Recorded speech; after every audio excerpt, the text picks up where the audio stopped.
Hello guys, welcome to throne academy. நம்ம இன்றைக்கி இந்த வீடியோ பதிவில் டிசம்பர் 12க்கான நடப்பு நிகழ்வுகள் தான் பார்க்க போகிறோம். ஸோ ஃபஸ்ட்டு நியூஸே பாருங்கள். வைக்கம் போராட்டத்தில் தந்தை பெரியார் நூற்றாண்டு நிறைவு விழா கிட்டத்தட்ட 1924 நடந்து கிட்டத்தட்ட 100 வருஷம் ஆயிடுச்சு. ஸோ இதை பற்றி தான் பேச போகிறாங்க.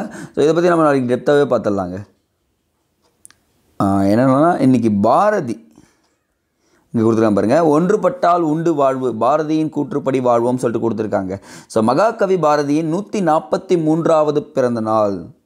ஸோ ஜஸ்ட் தெரிஞ்சுக்க 143வது பிறந்த நாளை முன்னிட்டு நிறைய விஷயங்கள் பண்ணுறாங்க. ஆனால் பாரதி விருதுன்னு சொல்லிட்டு 2024 ஒருத்தருக்கு கொடுத்துருக்காங்க. யாருன்னு பார்த்தீங்கன்னா கர்நாடக இசைக்கலைஞர் சுதா ரகுநாதன் அப்படின்றவங்களுக்கு கொடுத்துருக்காங்கப்பா. ஸோ நோட் பண்ணுங்கள், இதுதான் இம்பார்ட்டன்ட். பாரதி விருது யாருக்கு கொடுக்கப்பட்டதுன்னு சொல்லிட்டு கேட்பாங்க, அதுதான் கொடுத்துருக்காங்க. ஸோ இவர் சொன்ன ஒரு விஷயம் பாருங்கள். ஜாதிகள் 1000 இருந்தாலும் ஒன்றுபட்டால் உண்டு வாழ்வு அப்படின்ற ஒரு கூற்றை அழகாக குறிப்பிட்டிருக்காரு. ஸோ இதை எல்லாருமே தெரிஞ்சுக்கங்க. அடுத்தது இதெல்லாம் ஸ்கிப் பண்ணிக்கலாம். ஓகேங்க. மாநில அரசு மனது வைத்தால் நீதிமன்றங்களில் தமிழ் அலுவல் மொழியாகும் அப்படின்னு சொல்லிட்டு கொடுத்துருக்காங்க. ஸோ இதில் நம்ம ஜிகே ஸ்டாட்டிக்கில் என்ன தெரிஞ்சுக்கணும்னு பார்த்தீங்கன்னா, அரசியலமைப்பு சட்டப்பிரிவு 348 இங்கே கொடுத்துருக்காங்க பாருங்கள். உச்ச நீதிமன்றம் மற்றும் உயர் நீதிமன்ற நடவடிக்கைகள் ஆங்கிலத்தில் தான் இருக்க வேண்டும் என குறிப்பிடப்பட்டுள்ளது. ஆனால் மாநில அரசு மனது வைத்தால் உயர் நீதிமன்றத்தில் தமிழை அலுவல் மொழியாக்க முடியும் அப்படின்னு சொல்லிட்டு கொடுத்துருக்காங்க. கிட்டத்தட்ட இந்தியாவில் 5 மாநிலங்களில் இந்தியும் ஆங்கிலமும் என்ன இருக்குன்னு பார்த்தீங்கன்னா அலுவல் மொழியாக இருக்கிறது அப்படின்னு சொல்லிட்டு சொல்லியிருக்காங்கப்பா. ஸோ இதுதான் எக்ஸ்ட்ரா நீங்கள் தெரிஞ்சுக்க வேண்டிய விஷயங்கள். அடுத்தது நம்ம கரண்ட் அஃபேர்ஸ் பார்க்குறப்போ ஸ்டாட்டிக்கும் நீங்கள் பார்த்துட்டிங்கன்னா கண்டிப்பாக உங்களுக்கு பயன்படும் அப்படின்றத நம்ம சொல்லிடுறோங்க. ஸோ இன்றைக்கான குரல் பார்த்துடலாமா? அல்லற்பட்டு ஆற்றாது அழுத கண்ணீர் அன்றே செல்வத்தை தேய்க்கும் படை அப்படின்னு கொடுத்துருக்காங்க. ஸோ ஒரு அரசன் பார்த்திங்கன்னா கொடுமையான ஆட்சி பண்ணிகிட்டு இருக்கும்போது அந்த துன்பம் மக்களுக்கு சேர்ந்துட்டே இருந்தால் அவனுடைய படை மொத்தமாக வீணாயிடும். அதே டைமில் அவனுடைய ஆட்சியும் கவிழும் அப்படின்றத சொல்லியிருக்காங்க. அப்போ மக்களின் துன்பம் எப்பெல்லாம் படுறாங்களோ அப்போல்லாம் அந்த ஆட்சி கவிழ்க்கப்படும் அப்படின்றத குறிப்பிட்டிருக்காங்கப்பா. ஸோ அரசியல் உள்நோக்கம் கொண்டது தன்கருக்கு எதிரான நோட்டீஸ்னு சொல்லியிருக்காங்க.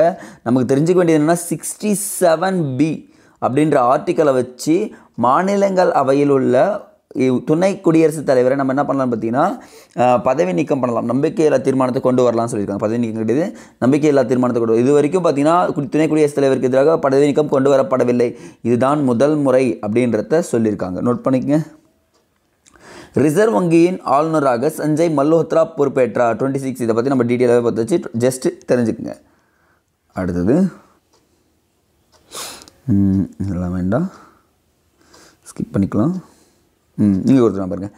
ரயில்வே சட்ட திருத்த மசோதா மக்களவையில் நிறைவேற்றம் சொல்லிட்டு கொடுத்துருக்காங்க. ஸோ இப்போ நம்ம ஒரு செயலி கொடுத்துட்டு இது எதற்காக பயன்படுதுன்னு சொல்லிட்டு கேட்பாங்கல்ல, அது மாதிரி தான் சூப்பர் ஆப் செயலி அப்படின்னு சொல்லிட்டு ஒரு செயலியை ரயில்வே சேவைகளுக்காக உருவாக்குறாங்க.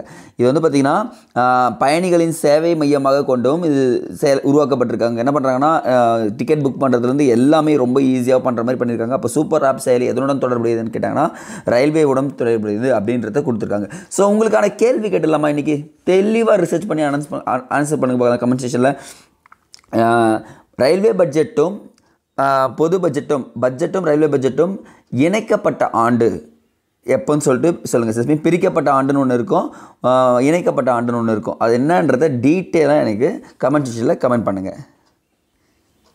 யார் ஃபஸ்ட்டு பண்ணுறாங்க பார்க்கலாம். பெரிய ஹார்ட்டின் சிம்பிள் கொடுத்துலாங்க அவங்களுக்கு. பாரதியின் படைப்புகள் தமிழின் பொக்கிஷம் அப்படின்னு கொடுத்துருக்காங்க. ஸோ என்னென்னு கொடுத்துருக்காங்க பாருங்கள். 1906ஆம் ஆண்டில் இந்திய இதழை தொடங்கி பத்திரிகை துறையின் புரட்சியை ஏற்படுத்தினார். அரசியல் கார்ட்டூன்களை வெளியிட்ட முதல் தமிழ் செய்தித்தாள் இதுவாகும். அப்போ இந்தியான்றது தான் பார்த்திங்கன்னா அரசியல் கார்ட்டூன்களை உருவாக்கிய முதல் செய்தித்தாள் அப்படின்றத ஃபஸ்ட்டு நோட் பண்ணுங்கள். சரிங்களா? அது மட்டும்தான் இங்கே ஜிகேயில் ஸ்டார்டிங் கொஷனில் இருக்குது. ஸோ மற்றது எல்லாமே தேவையில்லைங்க, ஸ்கிப் பண்ணிக்கலாம். ஸோ அடுத்தது பார்த்திங்கன்னா லாஸ்ட் ஒன் நியூஸ் இருக்குது. கர்நாடகா எழுத்தாளருக்கு வைக்கோம் விருது அப்படின்னு சொல்லிட்டு கொடுத்துருக்காங்க. ஸோ விருது கொடுத்தாங்கன்னா கண்டிப்பாக தெரிஞ்சுக்கணும். தமிழக அரசின் வைக்கோம் விருது யாருக்கு கொடுக்கப்பட்டிருக்குன்னா கர்நாடக மாநில எழுத்தாளர் தேவநூர மகாதேவ் தேர்வு செய்யப்பட்டுள்ளார். அப்போ தேவநூர மகாதேவ் அப்படின்றத இங்கே நோட் பண்ணுங்கள். ஸோ சில விருதுகள் கொடுக்கப்பட்டதுன்னா அதெல்லாம் பார்க்கணும். நாளைக்கு வைக்கம் மீன் பெரியாரை பற்றி நிறைய ஆர்டிகல்ஸ் இருக்கும். ஸோ அவரை பற்றி நம்ம டீட்டெயிலாகவே உங்களுக்கு நான் சொல்கிறேங்க. சரி, ஓகே, இதோட இந்த வீடியோ பதிவு முடிவு. கொஷனுக்கு ஆன்சர் பண்ணுறேன். இது வரைக்கும் ஜாயின் பண்ணாதவங்க கமெண்ட் செக்ஷனில் கமெண்ட் வீடியோக்கு கீழே டிஸ்கிரிப்ஷனில் டெலகிராம் லிங்க் தரேன், ஜாயின் பண்ணிக்கோங்க. நன்றி.